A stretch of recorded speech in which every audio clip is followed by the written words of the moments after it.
Welcome to the Empowered Soul podcast and See Mama Bird's Chirps, a cozy audio nest of soulful musings and heart-made creations.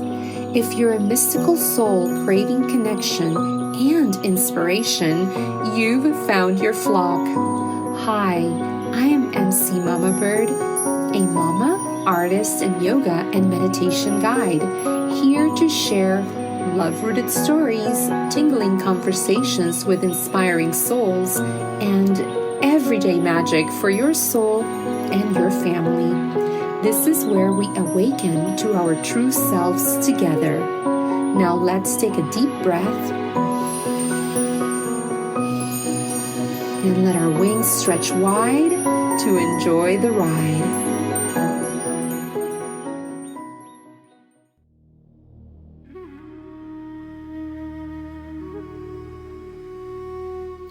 Part 2. Hi, beautiful friends. Welcome back. I am so happy that you are here. This is part 2 of our conversation. If you missed part 1, help yourself to those reflections that may help to bridge what we will be talking about in this episode. But I also think you will do just fine rolling with this one too. So, let's dive in.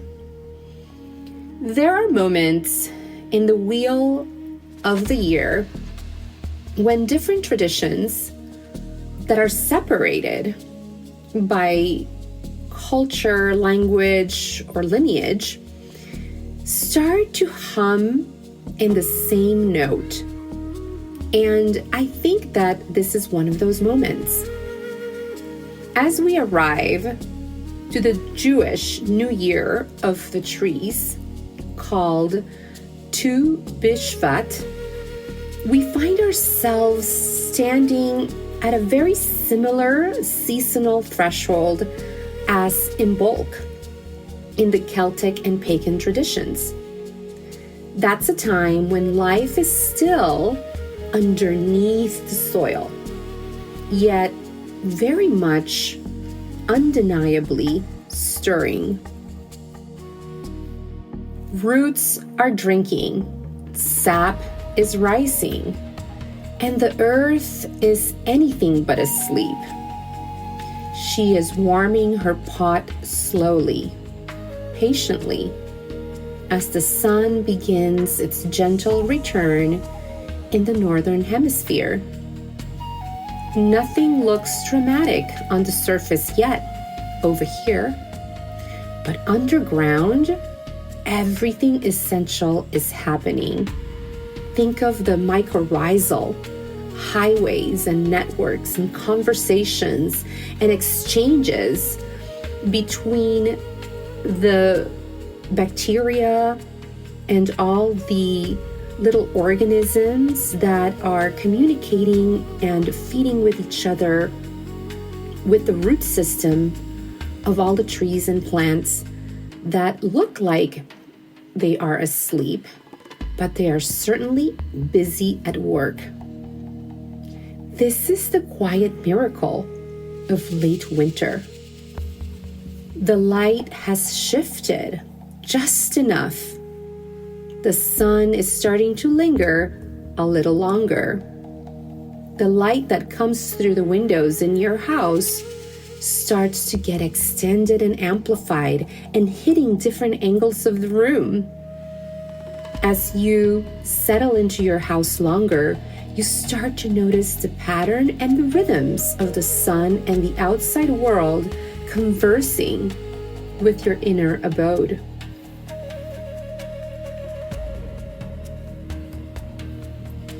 The soil softens and seeds begin to receive information.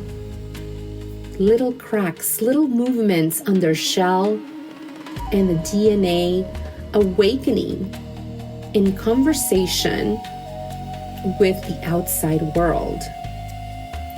And across cultures, calendars, and cosmologies, humans learned to listen to the same cue, that when the light returns, so does infinite possibility. Humans, who are closely tied to the earth for all their needs being met, know this. Even the modern folk immersed in permaculture, farming, ranching, or urban homesteading, or indigenous cultures who still weave their traditional rites, they know this.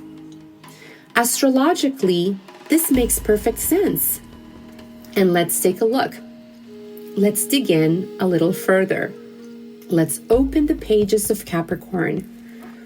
Capricorn has been teaching us how to root, how to steady our mission, define our structures, and commit to the long arc of our becoming. Capricorn is pure winter wisdom, practical, patient, unglamorous, highly essential. And now Aquarius arrives as the visionary current, electrifying those roots with future vision, future intelligence. Aquarius doesn't uproot what Capricorn built. It is like the soul that animates the body, and it is asking, what is this structure in service of? How can it serve the evolution and healing of humanity? Who does it nourish? How can it evolve to serve the evolving collective? Just before this, in December, Sagittarius gave us a spark. Do you remember those days?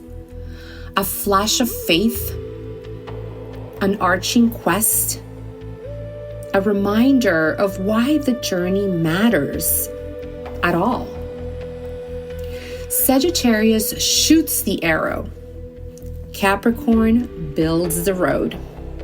And Aquarius imagines the world that road will lead us towards. Seed, root, vision. And this rhythm repeats throughout. What's remarkable is how consistently this story appears across many traditions. Numerology, the Chinese zodiac, Western and Vedic astrology, the Hebrew calendar, Celtic festivals, and so many more. All of them track the same sacred intelligence, cycles of initiation, incubation, growth, harvest, festivity, back to renewal. And just to start the cycle all over again in the spiral dance. They use different symbols, but they're listening to the same Earth-Sun conversation. This isn't a coincidence, it's memory. Before borders hardened and belief systems fragmented, wisdom traveled through trading routes, mystery schools, oral lineages, and embodied ritual. Think of Egypt, the Levant, the Mediterranean, the Celtic lands, Asia. People moved with the stars, the seasons, and the land. Many scholars and mythologists point to a time when humanity was more cosmologically unified. When we read the sky, the soil, and the soul as one living text. No compartmentalizations. No over here and over there. That's biology, that's psychology, this is chemistry. It was just one big pot of wisdom, of consciousness, expressed through different angles, textures, colors, perspectives, but being the same thing. That's why two BiShvat and Imbolc feel like twins across time. They both honor trees, seeds, and unseen processes deep within. Sounds very mysterious and mystical, doesn't it? They both recognize that becoming does not begin when something blooms.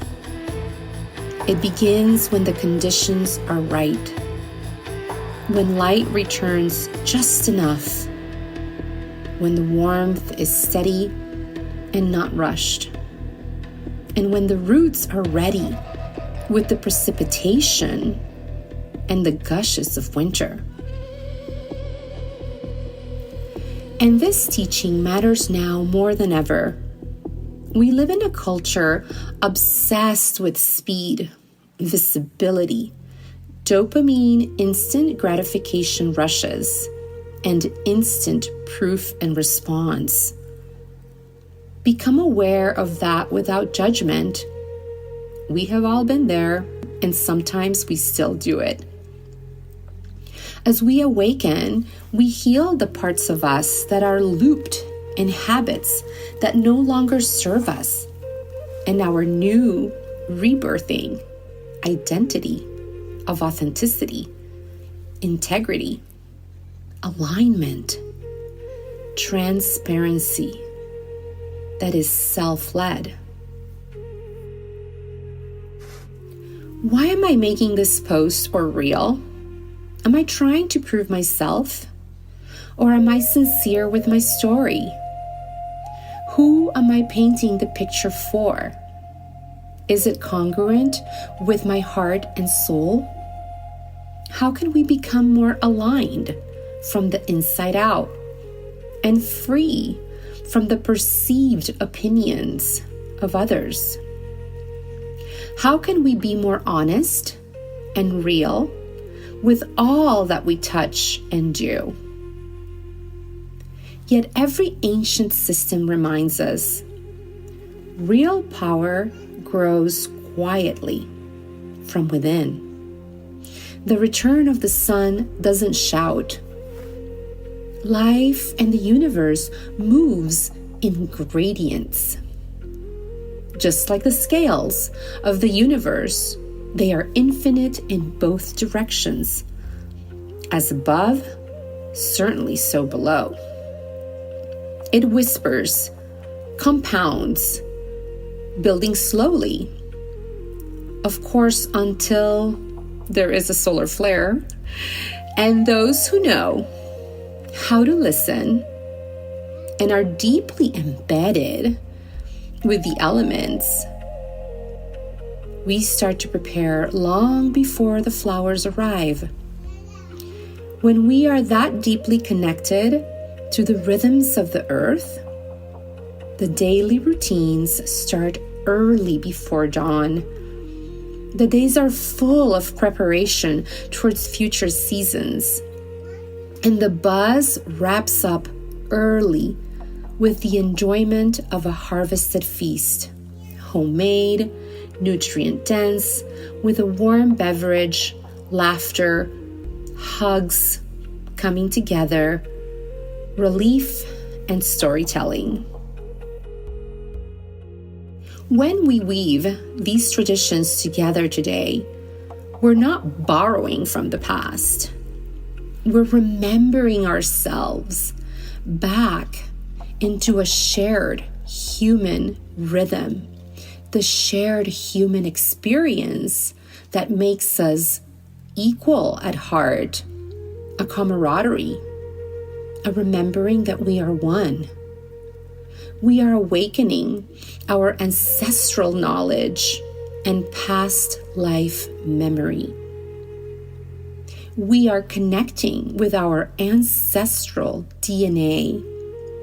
We are honoring our ancestral stories and legacies.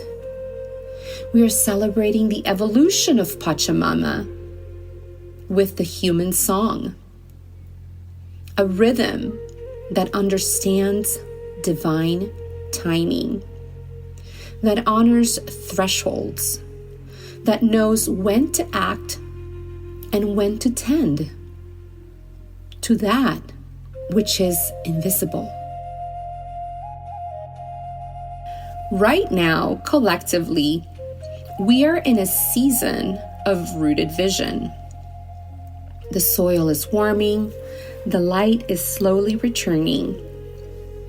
And what we choose to nourish now with patience, devotion, and TLC will shape not only this year, but the cycles that follow, echoing far, far beyond into the next 9 years and ahead. Like Russian dolls or the great turning of an Aztec calendar wheel, everything fits within a larger container, which itself is held by something even greater. Layers of time and meaning nested within one another. All the gears are spinning together, responding to movement, choice, and activation of information, bits of information, all the way from the minutia of the subatomic and at every level. Activation is happening. This is not just astrology, and this is not just tradition. This is what's called earth literacy. And somewhere deep within us, we are still fluent in it.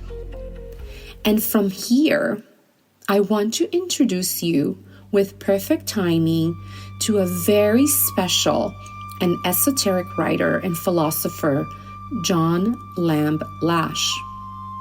I first encountered his work back in 2015 during a season of my life that now feels almost like a fairy tale, mythic really, like a sunrise morning at Stonehenge Wood.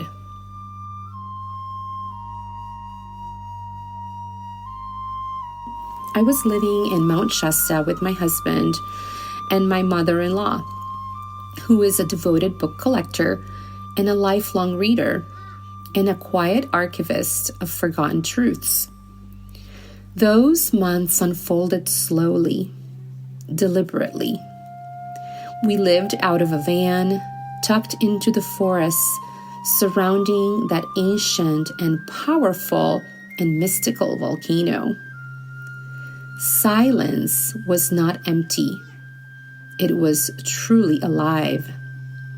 There was little contact back then with the outside world, barely any cell reception, and definitely no constant news stream.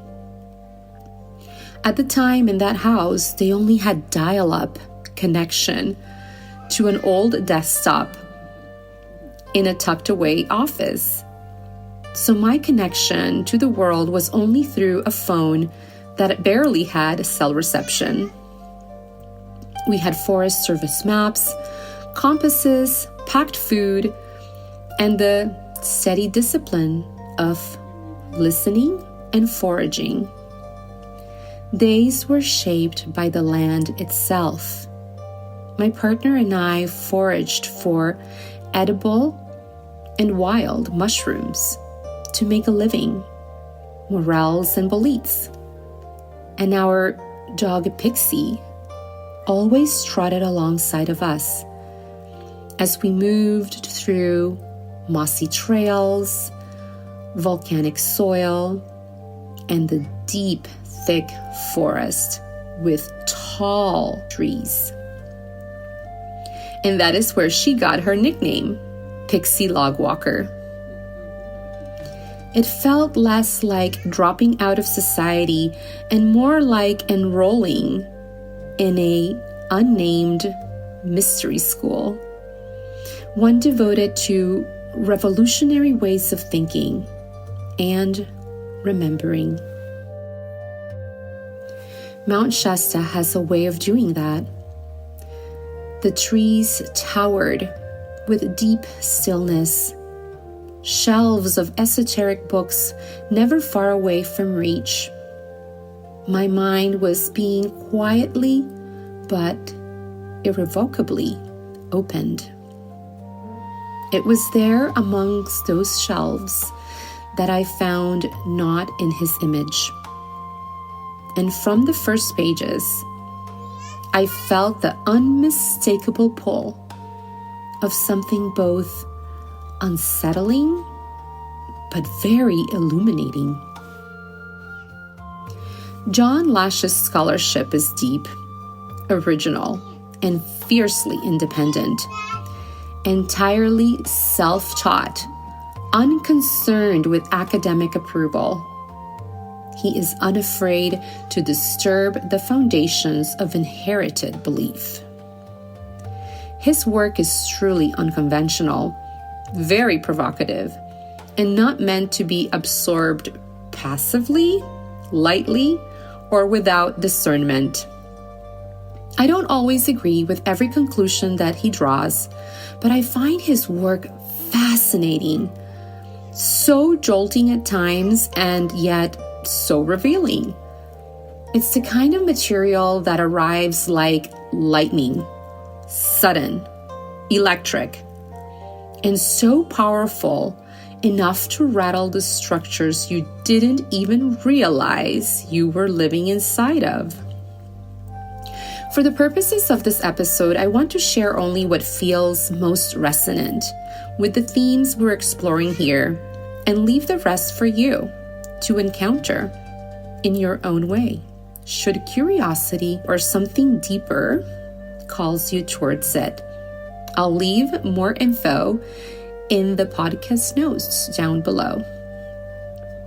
At the heart of John Lam Lash's scholarship is the assertion that the Western world lost a vital stream of initiatory knowledge, not by accident, but through a deliberate suppression, as institutional religion and imperial culture consolidated power and severed humanity's living relationship with earth-based wisdom. Lash focuses especially on the pre-Christian mystery schools, but also those before the trinity of Western religions of the Mediterranean world: Egypt, Anatolia, and the Levant. Systems of teaching that were experiential, embodied, and ecological, not belief-based. These schools did not teach doctrine. They taught direct knowing, how to perceive reality through the body, the earth, and the cosmos simultaneously. And sometimes that involved knowledge and experience through the use of plant wisdom. One of Lash's most provocative contributions is his work on Gnostic cosmology, where the earth itself, Sophia, is understood as a living intelligence, not a fallen realm to escape. In these traditions, humanity's role was not salvation from the world, but participation with it. Initiation meant learning how to live in a conscious relationship with planetary rhythms, stellar cycles, and the psyche. In John's retelling of the Gnostic myth, Sophia is not a distant or obedient goddess, She is a living intelligence, a divine aeon, born from the galactic center, dwelling in the luminous fullness known as the pleroma. Alongside other aeons, she participates in the dreaming of worlds. Yet Sophia is unique and singular in her longing. She desires to know creation directly, not through abstraction or divine symmetry, but through embodiment. She's moved by curiosity, love, and an almost reckless compassion. She leans beyond the harmonic boundary of the pleroma, initiating an act no aeon had attempted before. She descended into material becoming. This fall is not a moral failure, but a cosmic event. It was called the Fallen Goddess Scenario. In her plunge, Sophia's luminous substance condenses into matter itself. Her impact generates the Earth, Gaia Sophia, a living planetary intelligence with a body, a biosphere, and soul. Unlike later religious narratives that cast the world as corrupt or fallen, Lash emphasizes that Earth is the direct incarnation of divine wisdom and Sophia's body itself. Humanity arises not as punishment or afterthought or randomness, but as part of Sophia's experiment, highly intentional. A species endowed with imagination, empathy, and the capacity to recognize and collaborate with her, cooperating together with her living presence and her consciousness. We co-create with Gaia Sophia. We receive her desires, her visions, and we act upon them in this biofeedback looping system. The human story in this myth is inseparable from hers. We are participants in an unfinished planetary drama called not to worship a distant god, but to remember our intimate and heart bond with a sentient Earth, and to choose again and again whether we will live in alignment with her and her intelligence or turn away from it.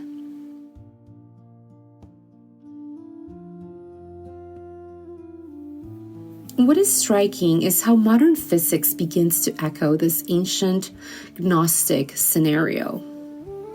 In the work of renowned physicist Nassim Haramein, a particle can emerge from a black hole, escaping a region that has maximal compression, super high density, and then it escapes it and lands into the surrounding vacuum, which is comparatively less dense.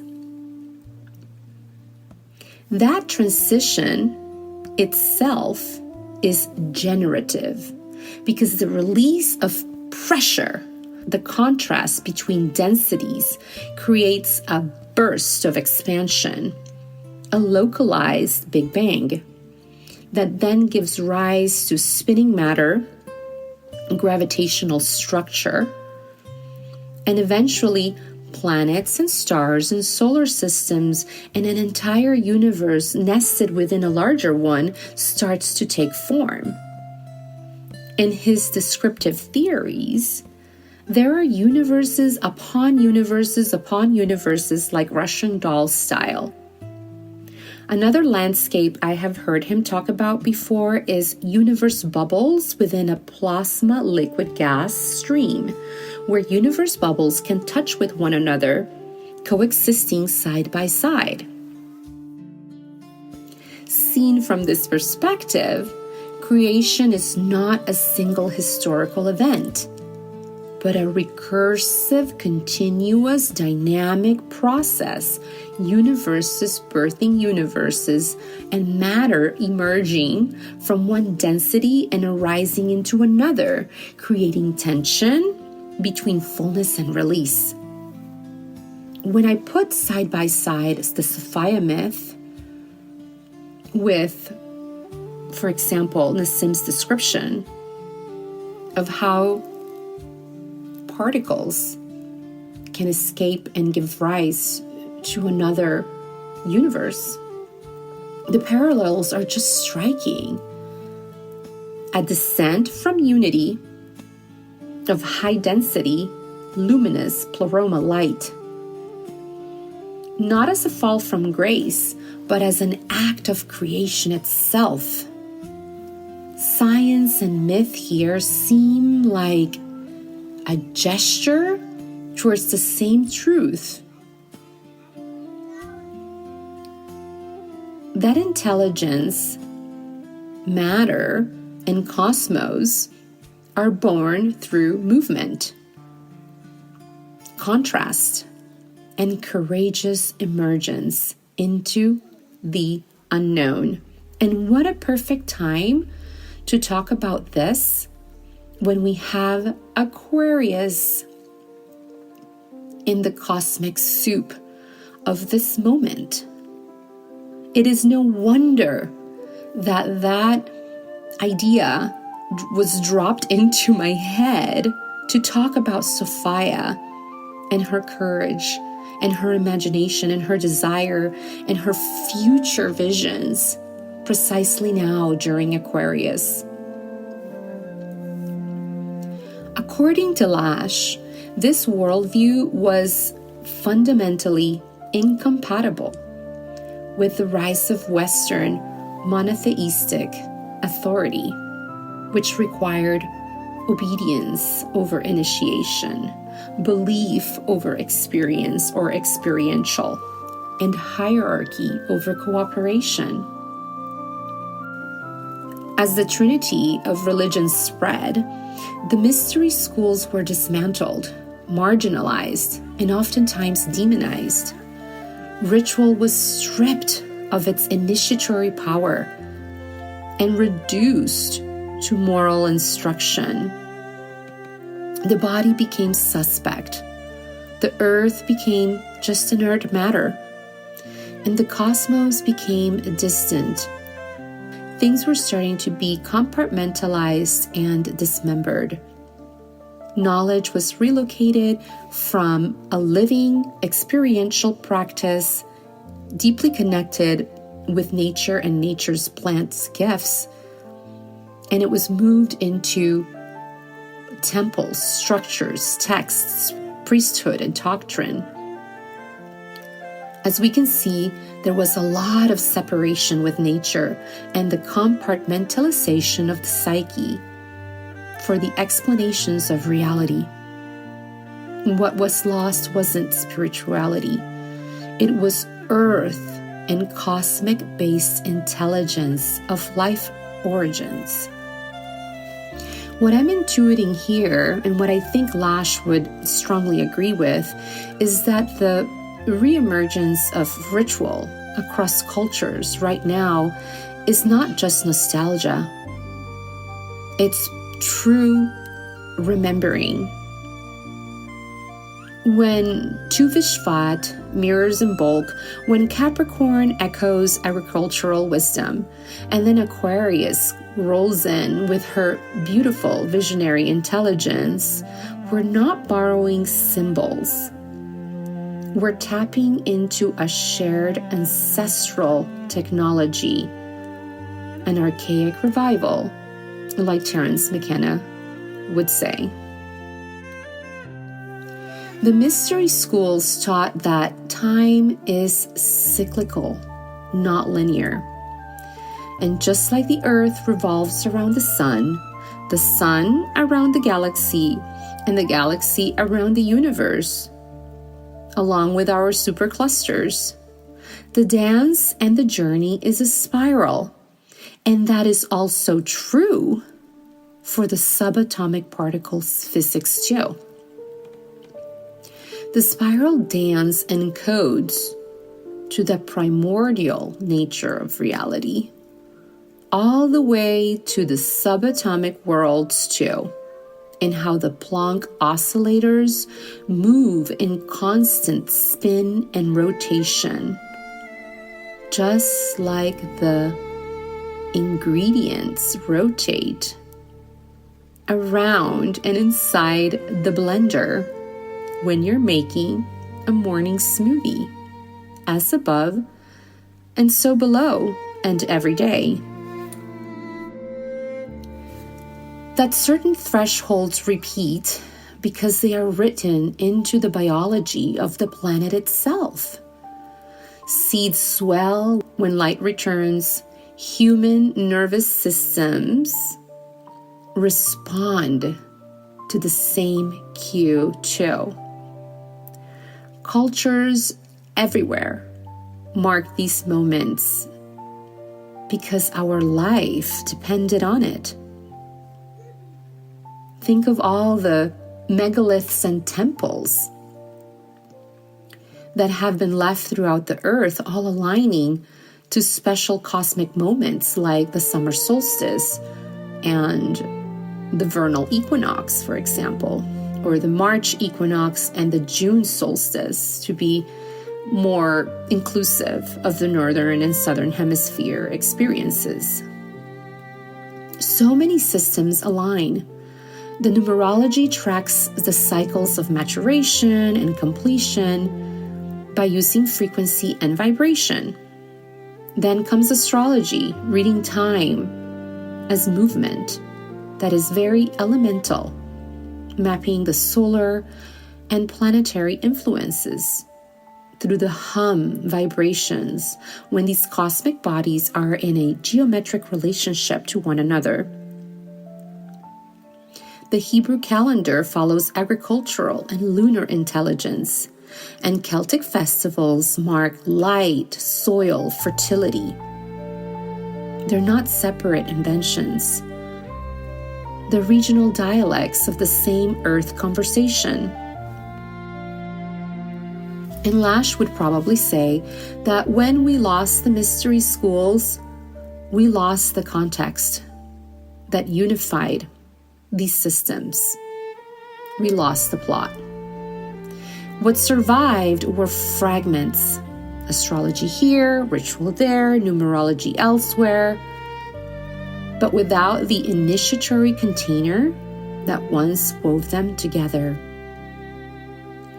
But what we're doing here is weaving astrology, ritual, seasonality, embodiment, grief, devotion, love, is very much in the spirit of restoring that container, not academically, but somatically and relationally. This is the important nuance. This is not about going back. Lash is clear that the old mystery schools cannot be replicated. They belonged to their time. But their function can return, adapted, decentralized, and personal. Ritual today doesn't require temples or priesthoods. It lives in a bath prepared with intention, a candle lit at dusk, a journal opened during a seasonal threshold, a busy mom carving out quiet time while her children play. This is initiation in its modern form, intimate, embodied, and woven into the little ways in daily life rather than separated from it. The sacred is no longer something we travel towards or outside of us. It's something we make space for. It is embodied in our everyday movement and lives within. And in that sense, ritual becomes less about performance and more about attunement, intimacy, personal, introspective, intentional.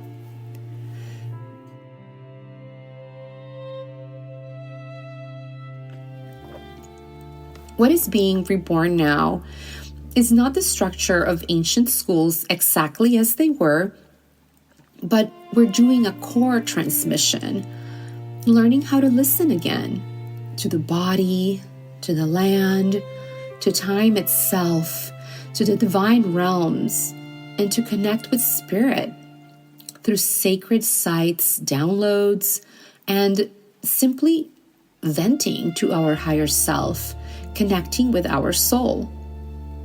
The return of seasonal awareness, cross-cultural symbolism, and earth-honoring practices is happening because our nervous system, our inner ecosystem, and the collective psyche are asking for this coherence and a desire for congruence with validation from the inside out.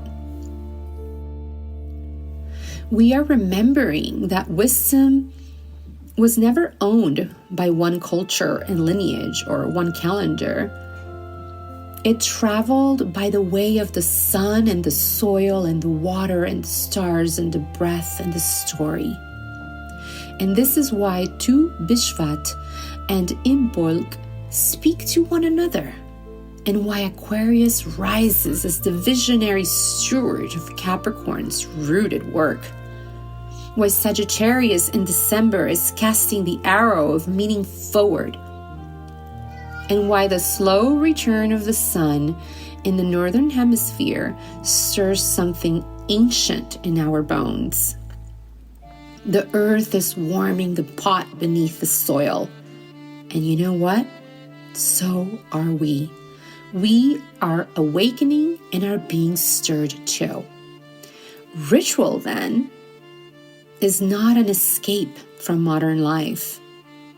It is a repair of our relationship to it so that it becomes more nourishing, significant, and meaningful. This is so crucial and so important to pay attention to. If we know that what is happening outside of us seasonally is affecting us, that we're becoming vulnerable to it and open and are receptive to it because we can't be severed from it, because we are each other and the one thing, notice the potential weaknesses that can be magnified because of this seasonality.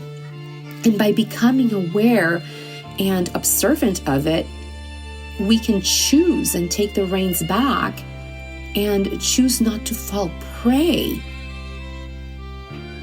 to the dynamics that are happening in the world at large. If I am more vulnerable right now to being stirred, because stirring is what's happening internally in our soil and in the earth as well as the return of the sun, then I'm aware of that. And I can be more conscious of it and know that I'm not going to choose to open that door. It's not for my highest serving. It's not for my highest good. Instead, I'm going to utilize this magnificent energetic portal for this way. That's the door I want to open, and that's what I want to be stirred. Perhaps it's the healing arts and your poetry and your painting, but it becomes a more empowered choice. And notice how in the larger play, in the stage, when these particular conflicts are more able to take place because we are all under the influence of these powerful cosmic energies. Just notice. And choose from there where you want to put your attention and your energy. towards the direction of the future you want to inhabit.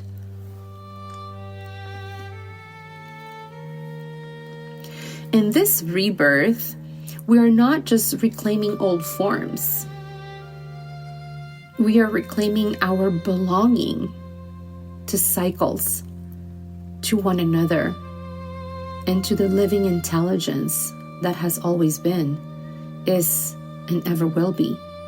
The cosmos, the field, the creator, guiding us quietly back home to center within, so that we can create a divine partnership with the brilliance of the universe as we catapult to the next level of co-creation for the healing of ourselves and the planet. Technologies that could contain free energy, for example, from the vacuum, and that can extend our longevity.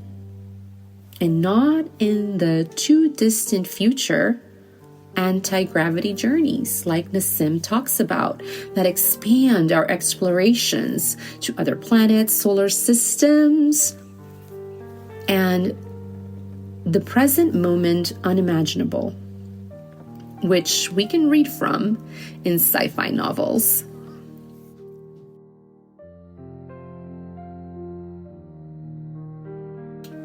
So from that place of ritual and cosmic connection between the earth and Gaia Sophia and the cosmos and everything we've just covered, now we are going to grab that luscious red apple from the tree and bring it towards our heart and towards our mouth and feed ourselves with personalized, practical wisdom for day-to-day living.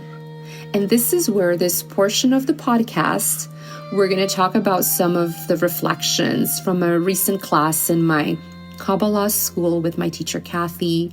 And now we're going to bring it all in home to some foundational questions that we can apply in a more practical manner. So here we go. Question 1. What are you feeding yourself every day? Is it nourishing your future, or is it reinforcing your past? In this question, we examined how daily inputs like self-talk, habits, media consumption, pace of movement, and the nervous system states, how it all functions as the soil from which our lives grow. Many common behaviors like overscrolling, rushing, overfunctioning, self-betrayal were named plainly as being depleting.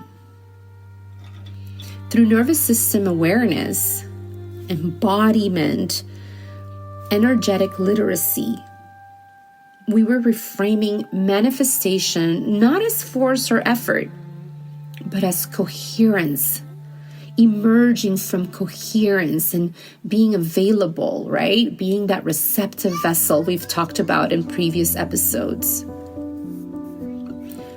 When the nervous system feels safe, the body becomes a calm, open, elastic, moist, receptive vessel. And like Kathy says, the taxi light is turned on. I'm allowing life, ideas, abundance, and healing to move through me with ease. I love the symbol of infinity here, where the information goes back and forth between our inside and then the outside field, distilled, interpreted, embodied through the magnificent body antenna that we have.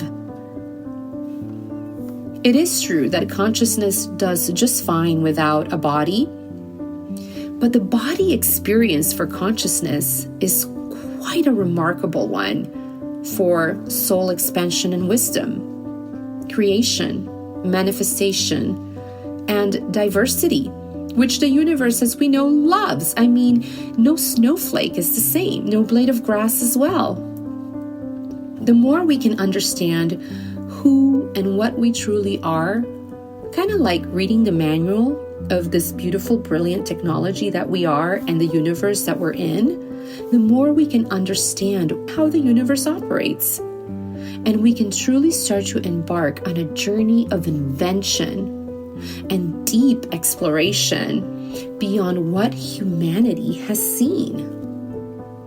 At least for a long time since the creation of ancient civilization monoliths.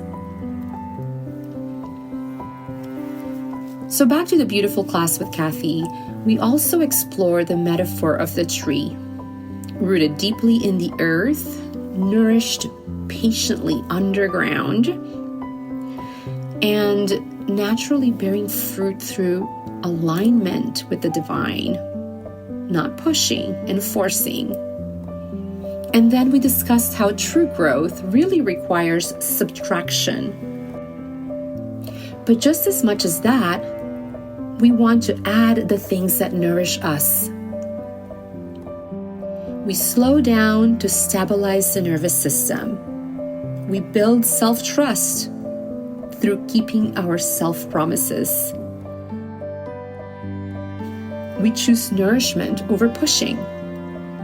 We protect our sleep. We put our attention on peace and growing our energy bank account.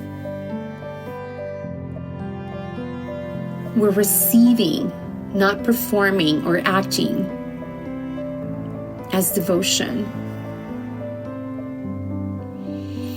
And now we are going to assimilate a visualization of becoming a channel between heaven and earth, like we did in class, rooted and supported, sovereign and safe to be powerful.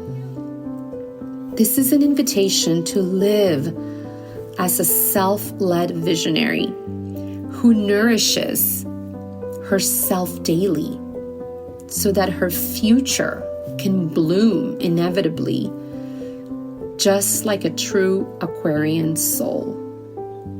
So let's do that. This is a short meditation to embody what we have covered so far on these 2 illuminating episodes. Becoming a nourished vessel. Close your eyes. Let your breath soften. There's nothing to fix and nowhere to rush. Gently imagine roots growing from your body all the way down into the earth. Deep, steady, and patient. Feel the earth holding you. You do not need to hurry to be safe. Now imagine a soft golden light pouring gently from above, entering through the crown of your head, filling your body slowly and naturally. You are a vessel that can hold this. It is safe to receive. It is safe to be powerful. Feel yourself connected. Earth below, light above, a channel between heaven and earth. Nothing to push and nothing to prove. Just available. Just nourished. Take one slow breath, and when you're ready, open your eyes and carry the steadiness with you. How does this feel in your body? That was just a minute or 2. And how calming it can be to our system. Can you feel the sparks to be able to create with yourself, with your passion, and with others, rising in harmony? I love how it is often said in class that when we do these bursts of meditations or even time spent together with like minds, it's like bending the 3D world, just like pasta when it is bent with boiling water, as a reference of how powerful these practices truly are. The boiling water is like getting you into the zone, into divine flow, of going into a world full of infinite possibilities, which is always all around us, manifesting at light speed and building from the greatness of your temple. With your trillions of cells and gazillions of atoms, feeling purpose and joy, energizing you with self-love and appreciation. The better it gets, the better it gets. So with this calm nourishment, grab a pen and paper for some journal prompts if you feel moved by spirit. You're more than welcome to use this part of our podcast episode to stimulate your antenna and download Aquarian-infused inspiration. As you move into these prompts, know there's no right or wrong way of doing this, and you don't need to answer everything. As always, take what resonates and leave the rest. Think of these questions as a little menu. You're invited to choose one per day, or simply the ones that gently call you. Let this be supportive, not another thing to get through. Follow what feels nourishing for you and leave the rest. So here's some questions that I found very useful from my recent classes, and I thought I would share them with you, and I will also join right along in writing my answers to these questions. Questions around awareness. Question 1. What am I currently feeding every day? Thoughts, habits, conversations, and inputs. Think of like when you liberate yourself from it, you liberate others too. Question 2. Which of these are exhausting me?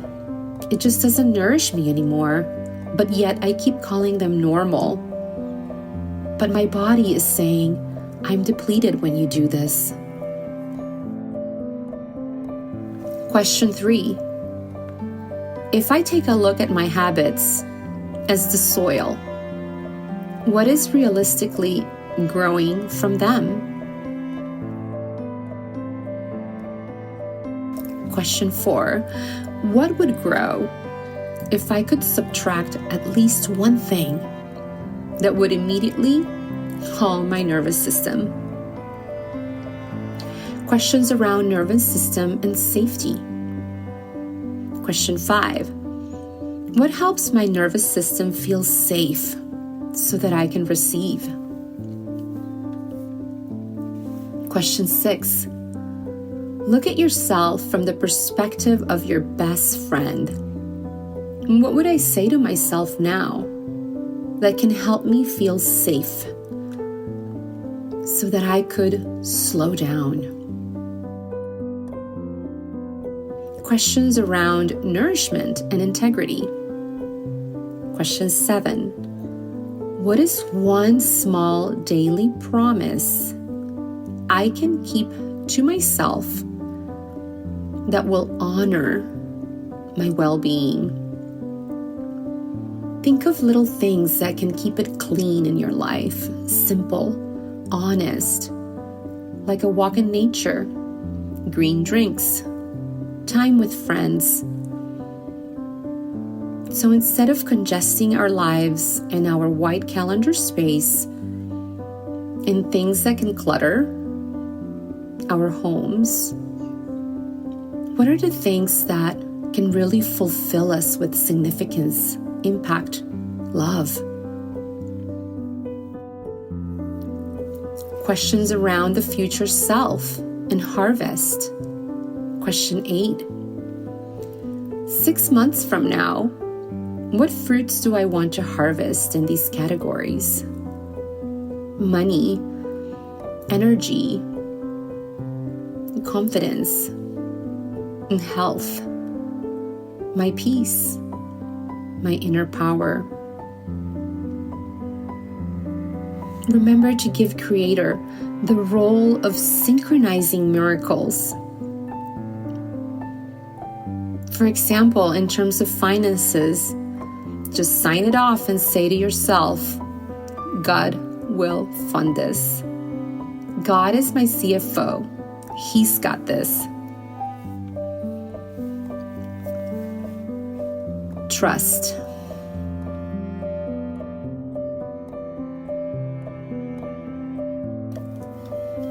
Question 9. What are little consistent things that I can do to support my vision, my future, even on ordinary and simple or slow days? Questions around sovereignty and expansion. Question 10. Where am I ready to say no? Because I am a visionary on a mission. Question 11. What would it feel like and what would change if I trusted myself to expand, be sovereign, nourished, visible, and supported? I hope this episode has nourished you through time, culture, and the shared remembering we did here. I hope the meditation and that some of these journaling prompts can help you integrate and embody the wisdom passed through the lineages, ancestors, and the lived experiential experience. I'm so deeply grateful for this time we share. I honestly look forward to these moments of coming within, writing with you, sharing with you, and reflecting and growing in unison. As always, take what resonates and let the rest flow gently down the river. The beauty of this podcasting journey is that we can wander through the meadow of life together, surrounded by countless beautiful, unique, colorful flowers. No two blades of grass alike, just as no two perspectives or paths are the same. And we can be here together still, learning side by side. Before we close, I want to take a moment to read a review that really was so sweet. And this one came from Ginger, who shared a little heart reflection. She also hosts her own beautiful podcast called The Invisible Gemstone. So if you're listening, Ginger, thank you. And I invite everyone to go check out her show. I will leave her work on the podcast notes below. Ginger is a beacon of light, and she is pure love in this world, a beautiful mama and a healer as well. From Ginger at The Invisible Gemstone. Beautiful, calming flow. Marcella is a beautiful, calm guide in this space. Thank you for your light. It means so much to me to hear how these episodes are landing in your lives. If this podcast has supported you, grounded you, or met you in a tender moment, I would love for you to leave us a review. I read them, I feel them, and I'll be sharing more of them here on the show. Your words help us grow, and they help us reach others who are looking for this kind of support themselves. Thank you for being here and for nourishing each other and for being part of this community and this change that we desperately need in our world to activate the next level up on our consciousness and the one for the universe too. Until next time, keep blooming exactly as you are and who you are becoming. Much love. Wishing you beauty, love, health, abundance, and all that you desire now and forever always. Namaste.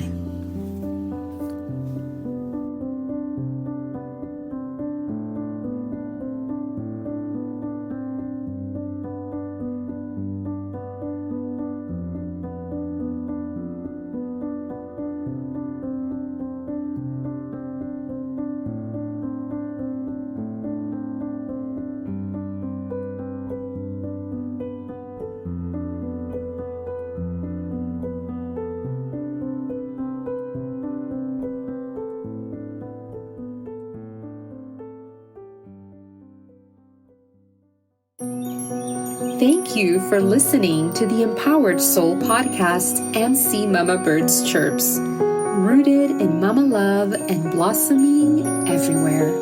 If this episode touched your heart, I'd love for you to follow the show and share it with someone you love. There are lots of new creations blooming, so stay close and connect with us at healtruelove.com/links to sign up for my newsletter, follow our social posts, and explore more soulful offerings on YouTube and beyond.